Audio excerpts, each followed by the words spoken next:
नमस्कार, स्वागत है आप सभी का गणेश एस्ट्रो हेल्प में। मैं हूं आपके साथ डॉक्टर दिलीप और बहुत बहुत स्वागत करता हूं आपका ज्योतिष के इस प्रोग्राम में। इस विशेष प्रोग्राम में हम बात करेंगे कन्या राशि वालों के लिए कैसा रहेगा अगला जून का जो महीना है वो कैसा रहेगा, क्या ग्रह नक्षत्र आपके लिए लेके आए हैं। देखिए, बिना विलंब करे हम आ जाते हैं सीधा आपकी कुंडली पर। इस तरह से दिखती है आपकी कुंडली। प्रथम भाव में कोई ग्रह नहीं है, ये प्रथम भाव है, इसमें छठा नंबर जो है छठी राशि है। द्वितीय भाव में कोई ग्रह नहीं है, आपके कुंडली के सिर्फ 12 भाव होते हैं। तृतीय भाव में केतु गोचर कर रहे हैं वृश्चिक राशि में, आपके तृतीय भाव में वृश्चिक राशि में केतु गोचर कर रहे हैं फिलहाल में। चौथे भाव में कोई भी ग्रह नहीं है। पंचम भाव में शनि महाराज वक्री होकर गोचर कर रहे हैं मकर राशि में। छठे भाव में गुरु हैं जो भी वक्री रहेंगे, शुरुआत से नहीं, गुरु आपके वक्री हो जाएंगे 20 जून के बाद। तो 20 तारीख तक जून तक गुरु यहाँ पर वक्री नहीं होंगे, उसके बाद गुरु यहाँ पर वक्री हो जाएंगे। छठे भाव में कुंभ राशि में गोचर करेंगे। सप्तम में कोई ग्रह गोचर नहीं कर रहा आपके, अष्टम में भी आपके कोई ग्रह नहीं है। नवम भाव में भाग्य के भाव में फॉर्च्यून के भाव में 3 ग्रह हैं, सूर्य राहु बुध।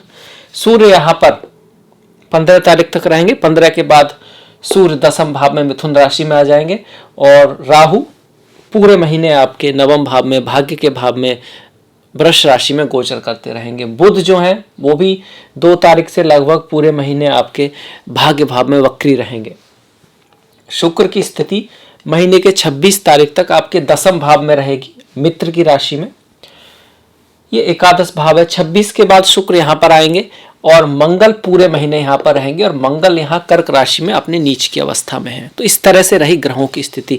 अब आते हैं इसके रिजल्ट के ऊपर, कैसा रहेगा महीना। देखिए, शुरुआत करते हैं। पहली बात तो अच्छा महीना है। पहले महीने की कंपैरिजन में इस महीने में कुछ अच्छे योग बने हुए हैं और ज्योतिष योगों पे टिका है। हालांकि मिक्स है कहीं ना कहीं, पर जहां तक बात आती है कैरियर की, जॉब की, प्रमोशन की, व्यापार की, समाज में स्थिति की, फेम की, यश की, प्रतिष्ठा की, उस क्षेत्र में जो है कैरियर वाला जो भाव है उसके मामले में अच्छा है। तो पहले शुरुआत वहीं से करते हैं। क्या कारण है उसका? कारण यह है कि 3 ग्रह भाग्य में है। सूर्य है, बुध है, राहु है और भाग्य का स्वामी जो शुक्र है वो लगभग महीने के अंत तक दसम भाव में है, जो पद प्रतिष्ठा प्रमोशन उपलब्धि उसका है।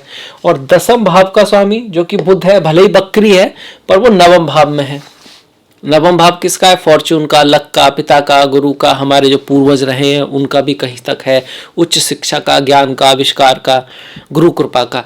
तो नवम और दसम का जो परिवर्तन है इसको सबसे श्रेष्ठ राजयोग माना गया है, सबसे महाराजयोग माना गया है। अगर नवम दसम का परिवर्तन हो, महा क्यों माना गया? कि इसमें सफलता तो मिलती ही है, यश तो मिलता ही है, पद प्रतिष्ठा वो तो मिलता है, अच्छे कर्म से मिलता है, अच्छी चीजों से मिलता है। तो यहाँ पर अगर आप सही मेहनत कर रहे हैं, सही डायरेक्शन में है और प्रयास कर रहे हैं और सफलता नहीं मिल रही है, तो सफलता मिलने के बहुत चांस है। ध्यान रखिएगा, यहाँ पर सही क्वेश्चन आया कि धर्म के पाथ पर, क्योंकि धर्म कर्म अधिपति योग बोलते हैं और ये महापरिवर्तन है। एक तो ये बात है। तो कैरियर के मामले में अच्छा है क्या? एकदम सबसे बढ़िया एकदम कंडीशन ऐसी है नहीं, थोड़ा सा अंतर है, क्योंकि कुछ चीजें तो हैं। जैसे कि दसम का स्वामी नवम में गया, ये तो धर्म कर्म अधिपति योग बना बुध महाराज जो कि दसम के मालिक हैं और लग्न के भी मालिक हैं, नवम में जा रहे हैं। धर्म कर्म अधिपति योग बना, सौभाग्य योग भी बना, पर वक्री हो रहे हैं। मतलब वक्री का मतलब क्या? सीधा नहीं, टेढ़ा मेढ़ा या फिर पीछे जा रहा हो, वापस जा रहा हो, वो वक्री होता है। वक्र रेखाएं, सीधी रेखाएं नहीं, कर्व्ड लाइन। तो भाग्य साथ देगा, पदोन्नति होगी, पर कहीं ना कहीं चूंकि वक्री है तो नई चीजों के थ्रू ना होकर पुरानी चीजों, पुराने दोस्त या थोड़ी सी कह सकते हैं ऐसा लगे होगा नहीं होगा फिर हो जाए, कुछ इस तरह का रहेगा। तो संघर्ष और मेहनत जरूरी है, तभी रिजल्ट आएंगे। वक्री ग्रह रिजल्ट अच्छा देते हैं, बहुत बढ़िया देते हैं, पर थोड़ा सा पराक्रम और पौरुष और थोड़ा सा मेहनत के बाद देते हैं, एकदम किस्मत से नहीं। जैसे बोलते ना, किस्मत भी कई तरह की होती है। एक किस्मत होती है कि आप जैसे कहीं जा रहे हैं, आपको ठोकर लग गई बाय चांस, कह रहा हूं मैं, और आप जैसे गिरे तो वहां आपने देखा जहां पर गिरे वहां पे कुछ गड्ढा से आपने खोदा कुछ, वहां पर आपका जो है सोना मिल गया आपको। तो इसमें आपने कुछ खास नहीं किया, पर है तो किस्मत, ये किस्मत है। या फिर दूसरी तरह की किस्मत है कि आप नौकरी के लिए तलाश कर रहे हैं, तो आप एक दिन में 2-3 इंटरव्यू दे सकते हैं, पर आपने क्या किया, मैं 8-10 दूंगा, 8-10 दूंगा। और जब आपने 8-10 इंटरव्यू देने शुरू करे तो किसी जगह आपको ले लिया गया, वो ऐसी जगह जहां तक आपकी उम्मीद भी नहीं थी, इतनी अच्छी जगह भी मुझे ले सकते हैं। तो यहाँ प्रयास भी रहा, आपने कई बार अपना प्रयास किया और वहां से फिर रिजल्ट निकल के आया। ये वास्तव में ज्यादातर लोगों के साथ हो सकता है। तो इस तरह के कर्म की बात मैं कर रहा हूं कि मेहनत करेंगे, प्रयास करेंगे तो फिर हाँ चांसेस जरूर है यहाँ पे। इसके बाद बुध जो है सिर्फ लग्नेश तो है ही, दशम के साथ साथ लग्नेश भी हैं, तो ये भी यही दिखाता है आप भाग्य की तरफ जा रहे हैं, भाग्य आपकी तरफ नहीं जा रहा है, आपको भाग्य की तरफ चलना पड़ेगा। और वैसे हर व्यक्ति को ही चलना पड़ता है। अगर किसी का नवमेश जन्म कुंडली का भी हो तो पिछले जन्म के भाग्य से कुछ मिल जाता है, पर वो भी उसने क्रिएट किया है ना, कहीं ना कहीं तो कर्म किया है, तब उसको अब मिल रहा है। तो इन द एंड कितना मिलेगा, पहले करा हुआ वो खत्म हो जाना है, करना तो वही पड़ेगा कि आप ही को जाना होगा भाग्य की तरफ, मेहनत तो आपको ही करनी होगी, कदम तो आपको ही बढ़ाने, अगर आपको पर्वत की चोटी पे जाना है तो उस तरह से कार्य के लिए अच्छा है, पद प्रतिष्ठा के लिए अच्छा है, व्यवसाय के लिए से के हिसाब से भी ठीक है, व्यवसाय के हिसाब से भी अच्छा है, जो सर्विस में है, जो जॉब में है, जो कहीं काम करते हैं उनके लिए ज़्यादा अच्छा है। व्यापारी जो लोग हैं, जो बिजनेस कर रहे हैं, अपना जो काम कर रहे हैं, वहाँ पर थोड़ा सा जो पार्टनर है उनसे थोड़ा खटपिट या थोड़ा सा प्रॉब्लम रहेगा। उसका क्या कारण है, गुरु महाराज जो को बकरी तो होंगे बाद में, पर छठे भाव में आ रहे हैं, और सप्तम भाव ही मैरिज क्वालिटी, व्यापार और इस तरह का काम जो अपने ऊपर हम जो लोग करते हैं, जो व्यापार का जो काम है, बिजनेस है उसका है, तो वो छठे में जा रहे हैं। तो बिजनेस में संघर्ष आएगा, मेहनत आएगा, ऑब्स्टिकल आएंगे, और थोड़ा सा जो पार्टनर है उससे कम बनेगी। व्यापार में तो पार्टनर का बड़ा महत्व होता है, सामने वाले लोगों का बड़ा महत्व होता है, मैरिज का भी है, शादी का भी यही है। तो पति पत्नी के बीच के लिए भी थोड़ा सा ध्यान रखना होगा। देखिए, अगर आप धर्म का पालन करेंगे, जो ग्रह माइनस कर रहा है ना, जो ग्रह माइनस दिखा रहा है, गलत दिखा रहा है, उससे संबंधित चीजें जो जैसी होनी चाहिए वैसे ही करेंगे आप, तो अपने आप ही रेमेडी हो जाएगी। गुरु जा रहे हैं तो गुरु क्या है, ज्ञान है। गुरु आपके पिताजी हैं एक तरह से, माता जी हैं एक तरह से, क्योंकि वो आपके पहले गुरु होते हैं। आपके गुरु तो हैं ही।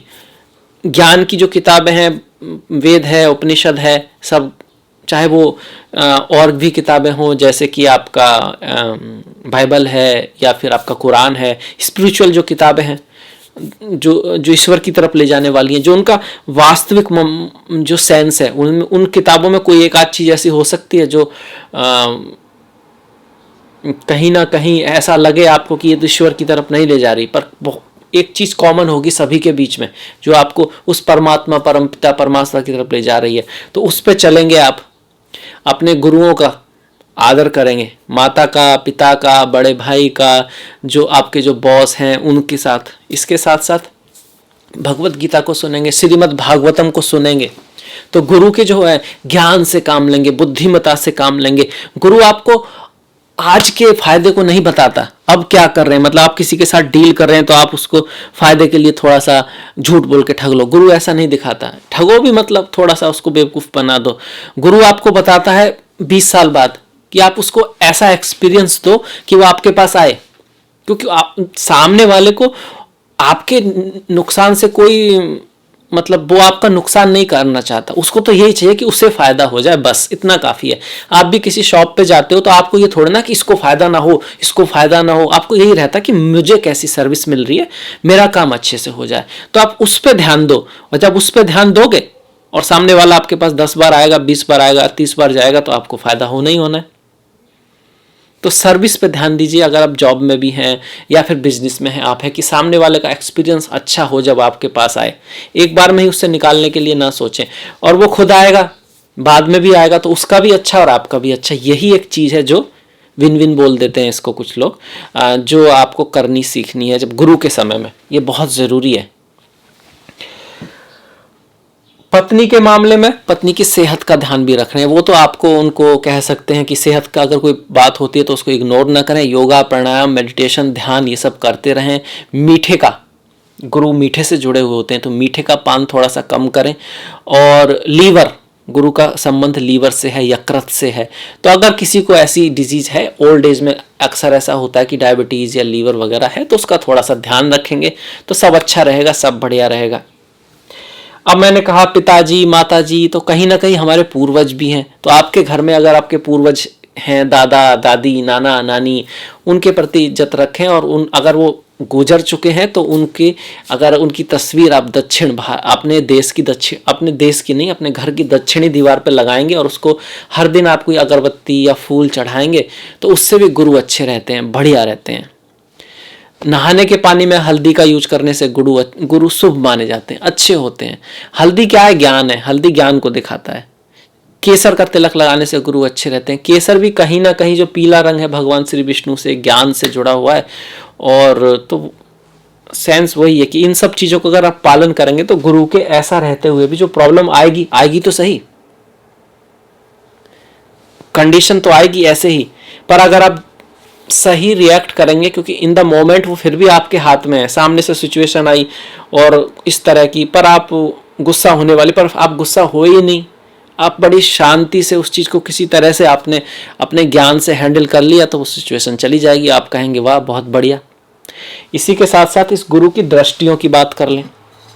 1, 2, 3, 4 दसम भाव पर है, 12वें भाव पर है और आपके धन भाव पर है। तो पद प्रतिष्ठा प्रमोशन का तो योग बना ही था, मेहनत का भी योग है। मतलब पद प्रतिष्ठा प्रमोशन तो होगा पर आराम नहीं है, खूब मेहनत करने को मिलेगी, काम काफी बढ़ेगा, वृद्धि कर देते हैं, खर्चा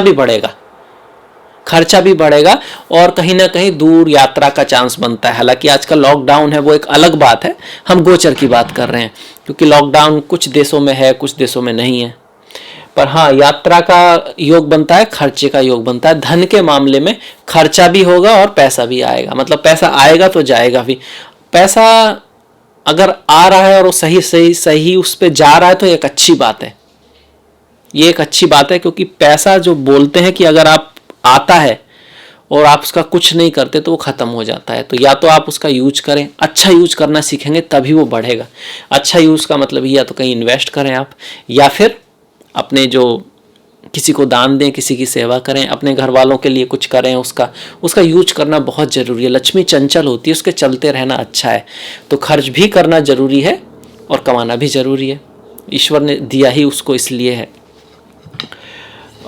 इसके बाद शनि महाराज पे आ जाते हैं, क्योंकि शनि की स्थिति बहुत महत्वपूर्ण होती है गोचर में। और शनि आपके पंचम में चल रहे हैं, वो भी वक्री हो गए हैं। अब ऐसे में क्या होगा? देखिए, गुरु वक्री हुए, बुध वक्री हुए, शनि वक्री हुए। मोटे तौर पर 3 ग्रह वक्री हैं, उनमें से एक आपके लग्नेश भी हैं। तो कहाँ क्या कह सकते हैं? देखिए, समय धीरे चलने का है, समय भागने का नहीं है। फायदे का योग जरूर बनाया पर भागने का नहीं है, क्योंकि लग्नेश ही वक्री है। संभल के चलने का है और आगे चलने से भी ज्यादा ये देखने का है कि आप जिस रास्ते पर चल रहे हैं क्या वो रास्ता सही है। कहीं ऐसा तो नहीं कि आपको कुछ बदलाव की जरूरत है। कहीं ऐसा तो नहीं कि आगे जाने से पहले जो आप आगे करने वाले हैं, जो आप कर रहे हैं वही अभी ढंग से नहीं किया, उसको थोड़ा संभल के अच्छे से करने की जरूरत है। जैसे कि अगर आप स्टूडेंट हैं और आपके एग्जाम तक आपको 3 किताबें खत्म करनी है, आपने 2 किताबें खत्म कर ली हैं और आप तीसरी किताब की तरफ बढ़ रहे हैं, तो ये वक्री ग्रह दिखा रहे हैं कहीं ना कहीं वो 2 किताबें ढंग से हुई नहीं है। और अगर आप ऐसे में तीसरी की तरफ बढ़ गए तो ना तो तीसरी हो पाएगी ढंग से, और क्योंकि दूसरी आपका बेस कमजोर है इस वजह से तीसरी नहीं हो पाएगी, और चूंकि दोनों नहीं हुई हैं तो सारी मेहनत बेकार हो जाएगी। वो वाली कंडीशन हो जाएगी, आधी को छोड़ पूरी को धावे, आधी मिले ना पूरी पावे। तो वक्री ग्रह दिखाते हैं थोड़ा ठहरो, थोड़ा रुको, थोड़ा अवलोकन करो, पहले जो कर लिया है उसको तो ढंग से कर लो, ये कहना चाहते हैं। जब इतने सारे वक्री ग्रह हो तो एकदम नया चीज करने के बारे में अच्छा नहीं कहा गया, नहीं माना गया है। मतलब आप जॉब छोड़ के बिजनेस स्टार्ट कर दें, बिजनेस छोड़ के जॉब स्टार्ट कर दें, उसके लिए अच्छा समय नहीं है। हाँ, जो आप कर रहे हैं धर्म कर्म अधिपति योग है, उसी में कुछ ना कुछ आपकी तरक्की हो सकती है। या फिर आप जॉब ही ढूंढ रहे हैं तो वो भी आप कर ही रहे हैं ना, आप जॉब ढूंढ रहे हैं, पहले से ही ढूंढ रहे हैं तो वो मिल सकता है, उसमें कोई नहीं है कि आप सोचे कि नया जॉब मिल गया, अब ऐसे में नया कैसे शुरू करूं। नहीं, आप तो जॉब ढूंढ ही रहे थे, वो पुरानी चीज ही आगे हुई है। हाँ, अगर आपका जॉब चलता चलता है और आपको कोई आइडिया आता है, कहता है कि भाई अपना इसे छोड़ के अभी नया बिजनेस शुरू कर लो, तो वो करने से पहले राय लेना जरूरी है। और ना हो तो फिर थोड़ा लेट कर दो, जरूरी नहीं है आप थोड़ा लेट शुरू करो फिर उसको, या फिर राय लो कि क्या पता आपकी दशा महादशा बहुत अच्छी चल रही हो, तब 100 में से 5% तब आप कर सकते हैं। अदरवाइज इस समय पर एकदम नई चीजें करने के लिए अच्छा समय नहीं है। हाँ, पुरानी चीजें करने के लिए अच्छा है।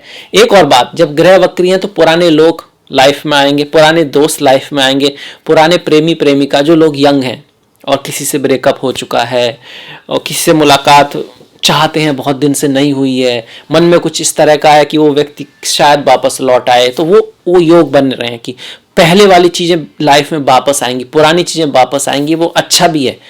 जैसे कि आपको ऐसे में अगर आप तबीयत भी खराब होती है तो उस डॉक्टर के पास जाएं अगर पॉसिबिलिटी हो, जिसे आप पहले से जानते हैं। बिजनेस में भी राय उससे लें जिसे आप पहले से जानते हैं, उस चीज़ के एक्सपर्ट से। नए के पास एकदम से जाना यहाँ सजेस्ट नहीं किया जाता। शनि महाराज बकरी है, मेहनत खूब होगी, हार्डवर्क बहुत करना पड़ेगा जो स्टूडेंट्स हैं। और प्रेम के मामले में भी थोड़ा ठंडा ठंडा सा रहेगा महीना, क्योंकि शनि पंचम में है। वैसे ही शनि जो है वैराग्य है, हार्डवर्क है, और आपकी मेहनत है, और आपकी ईमानदारी है, कहीं ना कहीं ऑनेस्टी है। और प्रेम तो थोड़ा चंचल होता है, प्रेम तो थोड़ा ठंडा नहीं होता, प्रेम तो थोड़ा सा इमोशनल होता है। और शनि में थोड़ा इमोशन कम है, हालांकि अपने ग्रह में है तो थोड़ा सा रेस्पॉन्सिबिलिटी ज़्यादा रहेगी। पति पत्नी या प्रेमी प्रेमिका के बीच हार्डवर्क ज़्यादा रहेगा, एक दूसरे के प्रति करने के लिए तो करेंगे, पर वो थोड़ी जो आपस में होता है ना, इमोशन से जो होते हैं, जो एक दूसरे के प्रति जो आकर्षण सा होता है, वो थोड़ा कम रहेगा। इस बात को ध्यान में रखें। पर ऐसा नहीं है कि शनि होंगे तो हो गए नहीं, आपके हाथ में भी है ना। यत, वो बोलते हैं ना, यत पिंडे तत् ब्रह्मांडे, जो बाहर है वो आपके अंदर भी है। बाहर वालों को तो आप कंट्रोल नहीं कर सकते, ये जो बदल रहे हैं, पर आपके अंदर जो है सूर्य चंद्र गुरु सब आप कंट्रोल कर सकते हो। इसीलिए अपने सनातन धर्म में आपको योगा, प्राणायाम, मेडिटेशन, अच्छी अच्छी किताबें जो हमारे पास हैं, वेद, उपनिषद, पुराण, जिसे हम लोग नहीं पढ़ते हैं, पर अगर हम पढ़ें तो उनमें ये सिखाया गया कि कैसे आप अपने अंदर जो ग्रह हैं उनको हम जागृत कर सकते हैं। सूर्य क्रिया है, चंद्र क्रिया है, बुध के लिए भी हैं, बुद्धि के लिए इस तरह की योग और प्राणायाम है जो आपकी बुद्धि को धीरे धीरे अच्छा करते हैं, बेटर करते हैं। तो उसका सहारा लीजिए, अपनी संस्कृति को जानिए तो सही, इससे पहले ये कहने से कि वो बेटर है या नहीं है।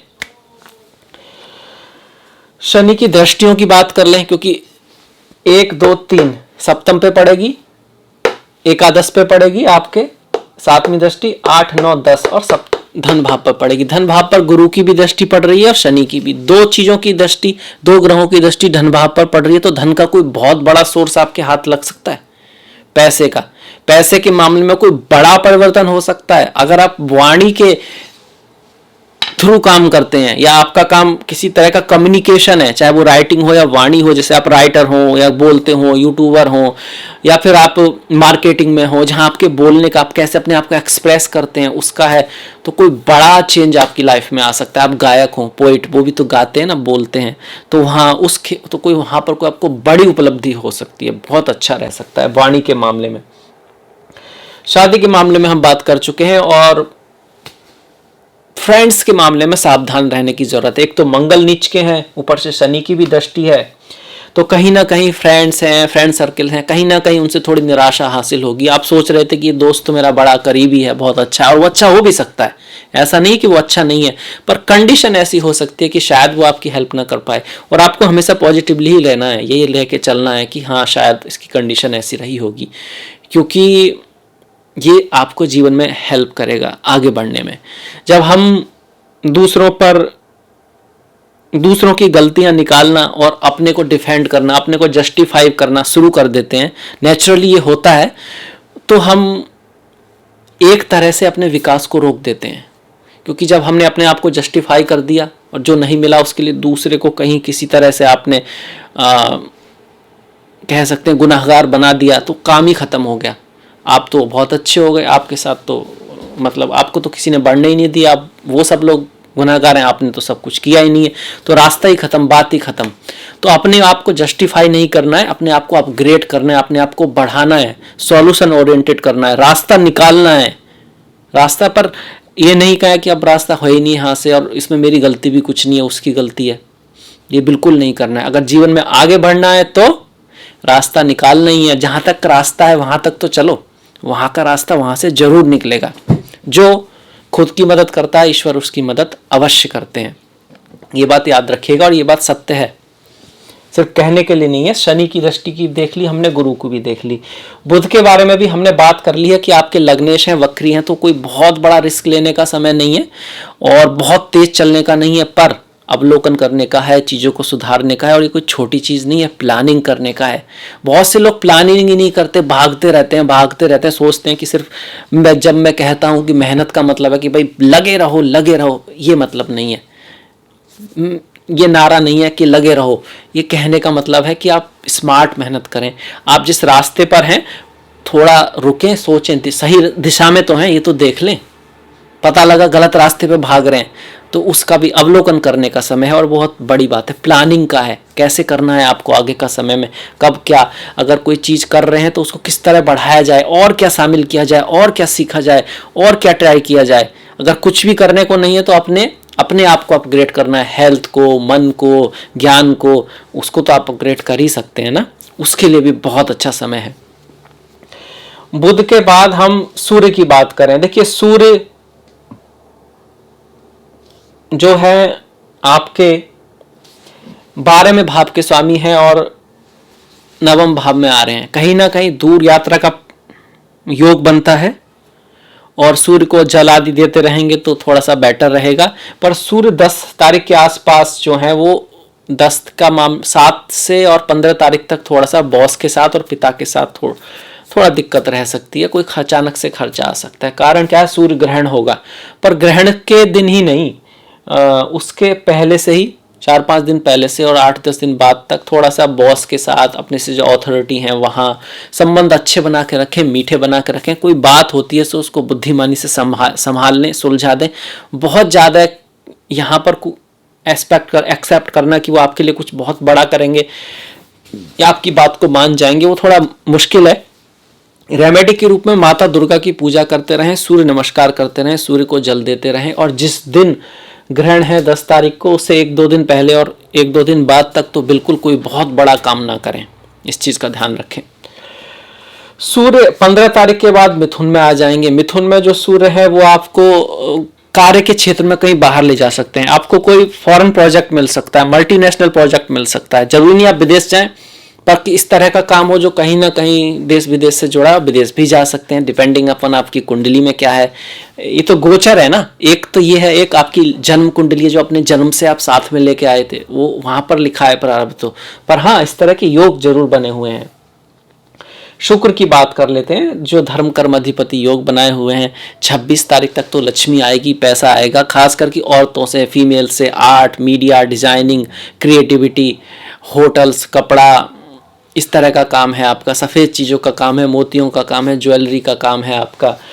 और लेडीज से रिलेटेड काम है, फैशन से रिलेटेड काम है, मॉडलिंग से रिलेटेड काम है, ऑटोमोबाइल से रिलेटेड काम है। कोई भी ऐसी चीज़ जो भोग देने वाली है, आराम देने वाली है, सुख भोग दे, चमकती हुई चीज़ें हैं, गिफ्ट आइटम्स हैं, ये सब का काम है तो और भी ज़्यादा हो सकता है। और वैसे भी आपके लिए अच्छा योग है। ऐसे में अपनी बहन, अपनी माता, ओवरऑल सारी जो फीमेल्स हैं उनकी इज्जत करें, वैसे भी करता रहना चाहिए। और इसमें ऐसा हो सकता है कि फिलहाल उनकी कोई राय, आपकी वाइफ, आपकी प्रेमिका, जो आपकी प्रेमिका हैं, वो गर्लफ्रेंड है आपकी, उनकी बातों को इग्नोर ना करें। ऐसा हो सकता है कि उनकी कोई बात आपके लिए कार्य के क्षेत्र में कोई बड़ा अपॉर्चुनिटी लेके आ जाए।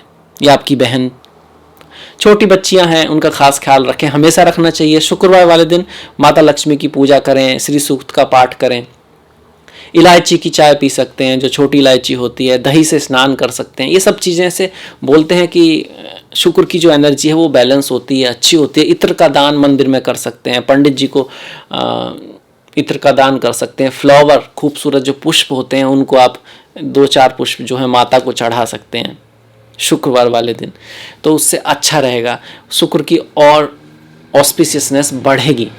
26 के बाद शुक्र 11 में जाएंगे तो वो ठीक है, लगभग महीना पूरा खत्म हो जाएगा, पर यहाँ पर भी अच्छे रिजल्ट रहेंगे, लाभ ही रहेगा, बढ़िया ही रहेगा आपके लिए। शुक्र आपके कुंडली के धन के मालिक भी हैं। ये जो द्वितीय भाव जो है ना वो धन का है, द्वितीय भाव धन का है, कुटुंब का है, पैसों का है। उसका दशम में आना, कार्य से मेहनत से धन आएगा, पैसा आएगा। तो इसमें आलस नहीं करना है इस महीने में। वैसे भी आलस कभी नहीं करना चाहिए, हम लोग करते हैं पर मानते नहीं है। आप आलस करिए मत, बिल्कुल भी। प्रयास करेंगे तो धन आने के चांस इस महीने में हैं, बहुत ज़्यादा हैं। मंगल की बात करें, मंगल नीच के हैं और कहीं ना कहीं दोस्तों से, सास ससुराल से थोड़ा सा नेगेटिविटी हाथ रख सकती है, निराशा हो सकती है। जितना आपने चाहा उतना शायद आपके दोस्त आपके लिए ना कर पाए, कोई बात नहीं, अगले महीने कर लेंगे। और जो छोटे भाई हैं उनके साथ भी थोड़ा मिसअंडरस्टैंडिंग रह सकती है, पड़ोसी हैं उनके साथ, या उनकी खुद लाइफ में कोई प्रॉब्लम क्रिएट हो सकती है, तो उसको सॉल्व करने में आप अपना प्रयास अवश्य करें। मंगल यहाँ से आपके वाणी के भाव को देख रहे हैं, तो वाणी थोड़ी कटु या गर्म रह सकती है, तो एक नेगेटिव पॉइंट है कि वाणी का ख्याल रखें। इसके साथ साथ मंगल नीच के हैं, तो मंगल से संबंधित जो मंगल हमको सिखाना चाहते हैं उसको फॉलो करें। मंगल हमको क्या सिखाना चाहते हैं? हिम्मत मत हार, प्रयास करे जा, हिम्मत मत हार, प्रयास करे जा। और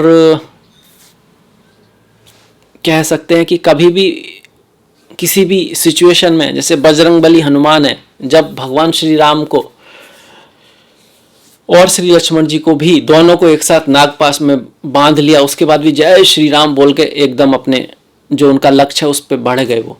जब लक्ष्मण जी को वो लगा शक्ति, तब भी वो निराश नहीं हुए। तो इसी तरह से कि प्रयास करे जाओ, हिम्मत मत हारो। और मंगल कहीं ना कहीं डिसिप्लिन भी सिखाते हैं, हम इस चीज़ को थोड़ा भूल जाते हैं। वो एक क्या है, जर्नल है, मंगल सैनिक है, डिसिप्लिन। और डिसिप्लिन बहुत इंपॉर्टेंट है। नियम बना दिया सुबह उठ के दौड़ना है तो दौड़ना है, नियम बना दिया कि पढ़ाई करनी है और मन से करनी है 2 घंटे तो करनी है। मंगल को अपनाइए महीने में। जो पहले तो विचार कीजिए ध्यान से बैठ के, मेडिटेशन में, ध्यान में, क्या आपको सही करना चाहिए आपको, फिर उसके बाद उसकी एक प्लान बनाइए और फिर उससे हटना नहीं है, करते रहना है, तब मंगल आपके लिए अच्छे रहेंगे। इसके साथ साथ हनुमान जी की पूजा कीजिए, बजरंगबली की पूजा कीजिए, उनको मीठे का प्रसाद चढ़ाइए। और जब हनुमान चालीसा पढ़ें तो उनके गुणों को गाइए, भक्ति में डूबिए, उनसे बहुत कुछ आपको सीखने को मिलेगा। सिंदूर चढ़ाइए, बहुत बढ़िया रहेगा। अपने छोटे भाई या फ्रेंड्स हैं आपके, उनके साथ जहाँ तक हो सके, अगर वो नेगेटिव कुछ हो भी रहे हैं, अच्छा व्यवहार रखने की कोशिश कीजिए, मंगल बढ़िया रिजल्ट देंगे। मंगल की दृष्टि जो है शनि पे आ रही है, तो संघर्ष रहेगा, पढ़ाई लिखाई में मेहनत बहुत होगी, जो मैंने बताया। स्वास्थ्य का भी थोड़ा सा ध्यान रखना है, क्योंकि मंगल की अष्टम दृष्टि छठे भाव पर आ रही है। ऐसे में कोई बहुत बड़ा कर्ज नहीं लेना चाहिए। वैसे तो व्यक्ति को कर्ज कभी नहीं लेना चाहिए, जब तक पॉसिबिलिटी हो ट्राई करनी चाहिए, बिना कर्ज के ही निकल जाओ। और ऐसी कंडीशन में और ज़्यादा चांस है। और कभी बहुत लेना भी पड़े तो मंगल को कभी दिन कर्ज, मंगल के दिन कर्ज नहीं लेना चाहिए। खैर, ये था मेरी तरफ से कन्या के लिए जून का राशिफल। अब आ जाते हैं थोड़ा इस महीने के त्योहारों के ऊपर में जल्दी से। देखिए, 10 तारीख का सूर्य ग्रहण है, उसी तारीख की अमावस्या है, तो ये दिन बहुत अच्छा है मंत्र सिद्धि के लिए, मेडिटेशन के लिए, ध्यान के लिए, दान पुण्य करने के लिए। दान में आप सूर्य से संबंधित चीज़ों का दान कर सकते हैं, जैसे गेहूं है। आप राहु से संबंधित चीज़ों का दान भी करते हैं, जैसे कि नारियल है। मंत्र में आप सूर्य जी की पूजा कर सकते हैं, माता दुर्गा की पूजा कर सकते हैं, आपकी भक्ति के आधार पर। 24 तारीख की पूर्णिमा है, तो पूर्णिमा का व्रत बहुत शुभ माना गया है। 6 तारीख की अपरा एकादशी है, 21 तारीख की निर्जला एकादशी है। बहुत स्ट्रॉन्ग एकादशी मानी गई है। कहा गया अगर आप सारी एकादशी नहीं कर सकते तो इसको कर लीजिए, बहुत पुण्य प्राप्त होता है। अगर सच्चे मन से, सच्चे दिल से, प्रभु के प्रति अटूट श्रद्धा से आप उसको करते हैं, तब उसका अवश्य आपको फल मिलेगा। इसके बाद 7 और 2 तारीख को प्रदोष व्रत है भोलेनाथ का, तो जो लोग भोले बाबा के भक्त हैं उनके लिए विशेष दिन है। और 8 तारीख की शिवरात्रि है। सच्चिदानंद रूपा शिवोहम आनंद स्वरूपा शिवोहम। शिव ही अल्टीमेट जो ट्रुथ है, जो एनर्जी है, वो शिव ही है, शुभ है। 27 तारीख की संकष्टी है और 10 तारीख की जैसे हमने बात की ज्येष्ठ अमावस्या है और 15 तारीख की संक्रांति है। संक्रांति का दिन भी बहुत महत्वपूर्ण होता है क्योंकि सूर्य आत्मा है और ये सूर्य का परिवर्तन है। आत्मा के थ्रू ही आप परमात्मा तक पहुंच सकते हैं। इसके साथ साथ मंत्र के लिए, दान पुण्य के लिए, किसी जप की स्टार्टिंग के लिए भी संक्रांति का बड़ा महत्व है। तो ये रहे हमारे आने वाले जून के त्यौहार। मुझे आशा है कि आपको ये अच्छा लगा होगा, पसंद आया होगा जिस तरह से मैंने आप बताया। आपकी कोई सलाह हो तो ज़रूर दीजिएगा। आपका जो सपोर्ट है वो बहुत महत्वपूर्ण है और आपका जो साथ है वो बहुत महत्वपूर्ण है, तो उसको इसी तरह से बनाए रखिएगा। अगले वीडियो तक मैं आपसे विदा लूँगा। अच्छे से रहिएगा, कामयाब होते रहिएगा, लाइफ में आगे बढ़ते रहिएगा और सब्सक्राइब करना मत भूलिए। घंटी का जो बटन है उसको दबाना मत भूलिएगा, शेयर करना मत भूलिएगा। मिलेंगे नेक्स्ट वीडियो में, तब तक के लिए अपना ख्याल रखें, अपनों का ख्याल रखें, सभी का ख्याल रखें। नमस्कार।